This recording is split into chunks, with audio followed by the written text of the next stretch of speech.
perdão gera perdão. Hoje nós vamos falar sobre a parábola do servo que não queria perdoar. Está lá em Mateus capítulo 18, versos 21 em diante.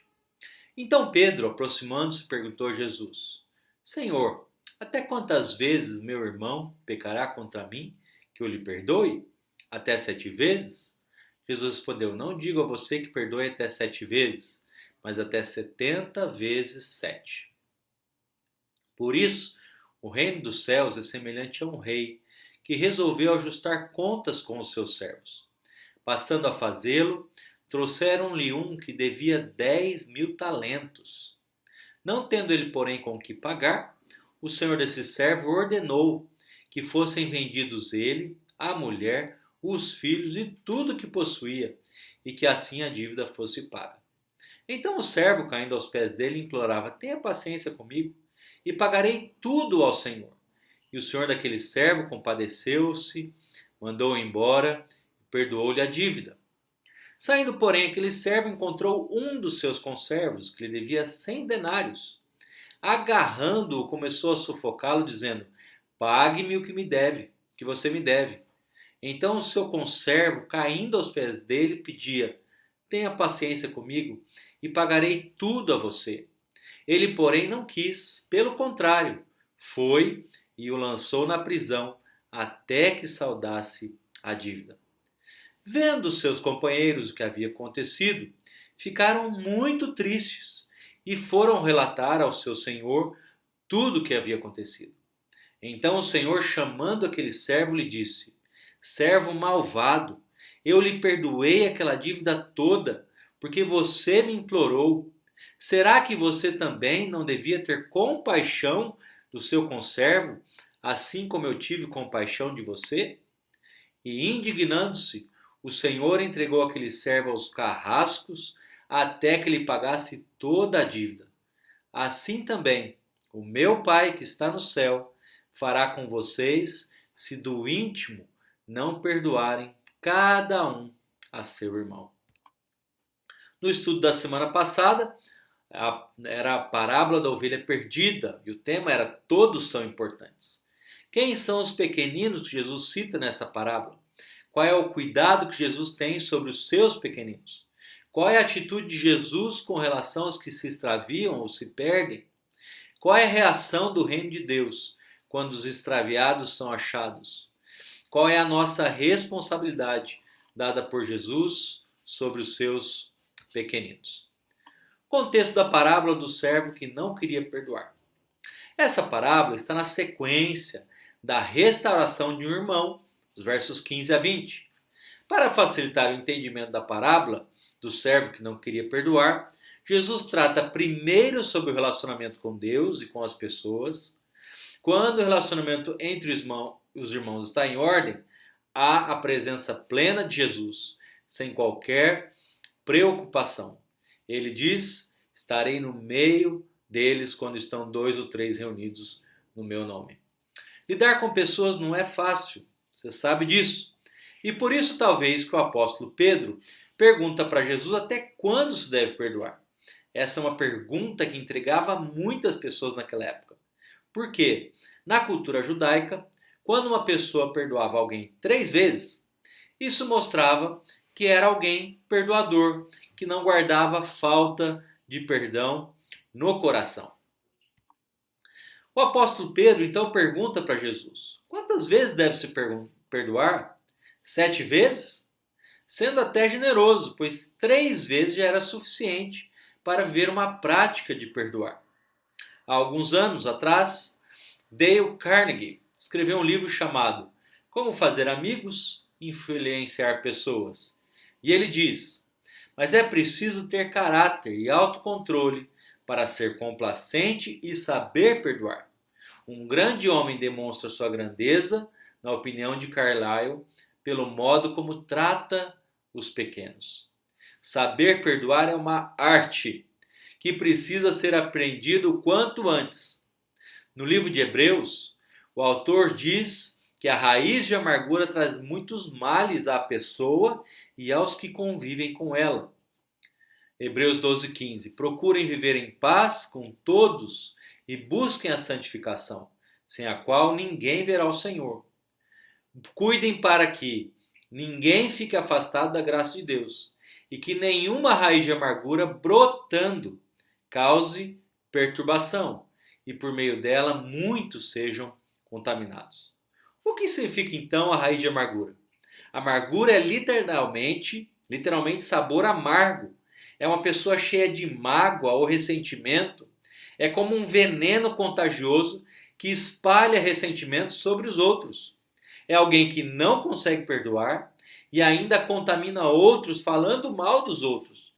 É muito difícil conviver com uma pessoa amarga, pois ela só fala e pensa no mesmo assunto. No livro de Deuteronômio, diz o seguinte, capítulo 29, versículo 18. Que entre vocês não haja homem, nem mulher, nem família, nem tribo, cujo coração hoje se desvie do Senhor, nosso Deus, e vá servir outros deuses dessas nações. Que não haja entre vocês raiz que produza erva venenosa e amarga. Deus traz uma direção sobre a amargura. Não podia ter erva venenosa e amarga no meio do povo de Deus. Na parábola do servo que não queria perdoar, Jesus fala que de um homem que devia 10.000 talentos, o que correspondia a 20 anos de salário, e hoje estaria em cerca de 6 bilhões de dólares, o que é uma dívida impagável. Na cultura judaica, quando alguém não conseguia pagar uma dívida, os filhos ficavam com pagamento pela dívida e seriam escravos daquela pessoa. Lembre-se do que aconteceu com a viúva no livro de 2 Reis, capítulo 4, versículo 1, que diz assim: certa mulher, viúva de um dos discípulos dos profetas, clamou a Eliseu dizendo: o meu marido, seu servo, está morto, e o Senhor sabe que esse seu servo temia o Senhor Deus. Mas veio o credor para levar os meus 2 filhos como escravos. Esse era o castigo por não pagarem as dívidas, não poder pagar, não conseguir pagar. Então os filhos ficavam como escravos. E no texto que nós lemos agora, ele iria perder a esposa, perder tudo.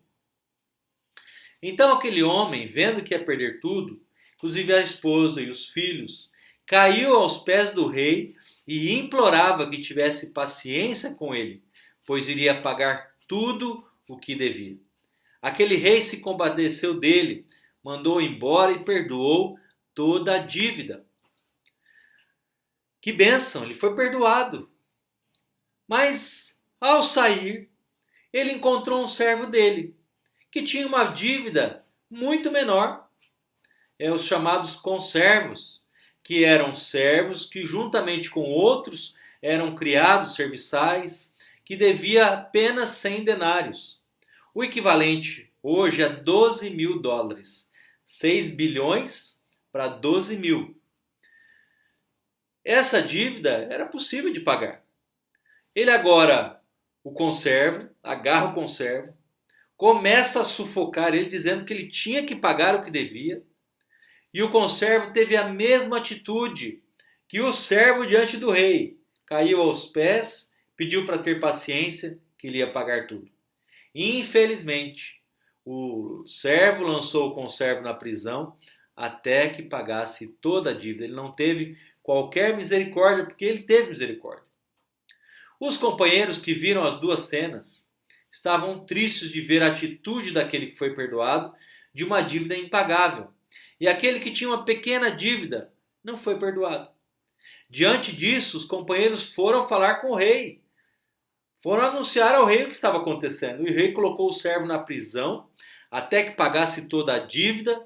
Iria ainda ser atormentado pelos carrascos por não ter tido misericórdia após ter recebido misericórdia.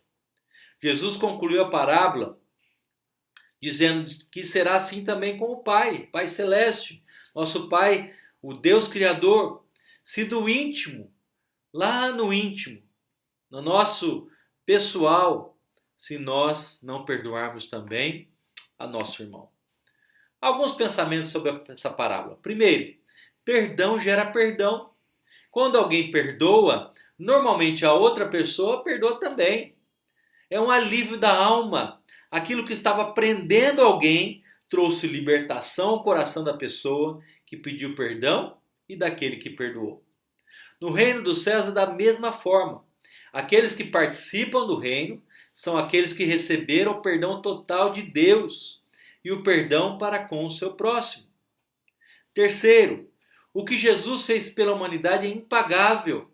É a graça de Deus que alcançou a todos os pecadores para viver uma vida longe do pecado. Quarto, perdoe logo. Não fique com mágoas, ressentimentos e ira do seu irmão. É melhor perdoar logo, pois quem não perdoa acaba com raiz de amargura e, consequentemente, aparecem as famosas doenças psicossomáticas, depressão, insônia, dificuldade de se relacionar e outras. E quinto lugar, perdoe do íntimo. O que Jesus está dizendo é que o perdão deve ser sincero, sem máscaras, mesmo que a pessoa não perdoe. A nossa atitude é pedir perdão e acertar. Sexto lugar, tenha compaixão. A palavra compaixão significa um sentimento piedoso, de simpatia para com a tragédia pessoal de outra pessoa.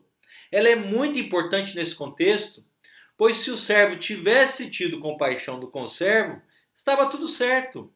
A falta de perdão é um problema muito sério e pode gerar males irreparáveis na vida de uma pessoa, pois espiritualmente falando, existem os carrascos.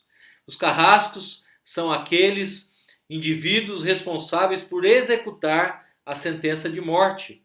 Por norma, a figura do carrasco está relacionada com diversos adjetivos pejorativos, como cruel, malvado, insensível ou perverso, pois este não aparenta demonstrar remorso ou sentimento de culpa ao executar o seu trabalho, que vive atormentando aquele que não perdoa. A gente fica com a pessoa que a gente não perdoou na nossa mente. Perdoe logo. Quem perdoa é perdoado. Jesus ensina na oração do Pai Nosso que aquele que perdoa é perdoado pelo Pai, mas quem não perdoa também não é perdoado pelo Pai. Veja bem o que a Bíblia está dizendo. Quem perdoa é perdoado, mas quem não perdoa não é perdoado, não é por pessoas, é pelo Pai Celeste. Como é importante perdoar? O perdão traz bênção sobre aquele que pediu perdão e sobre aquele que perdoou. Você já perdoou hoje? Há alguém que você ainda precisa perdoar? Como que você lida com isso? Resolva isso logo. Não deixe para amanhã o que você pode resolver hoje. Perguntas para pensar. Por que Jesus diz para perdoar 70 vezes 7? O que significa a raiz de amargura? Por que é tão importante perdoar? O que os carrascos fazem com aquele que não perdoa? O que é perdoar do íntimo? Versículos para memorizar. Mateus 6, 14 e 15. Porque se perdoarem aos outros as ofensas deles, também o Pai de vocês, que está no céu, perdoará vocês. Se, porém, não perdoarem aos outros as ofensas deles, também o Pai de vocês não perdoará as ofensas de vocês. Tenha um coração perdoador. Perdoe logo, resolva logo, porque Deus nos abençoa, Ele também nos perdoa. Boa semana, fique na paz do Senhor.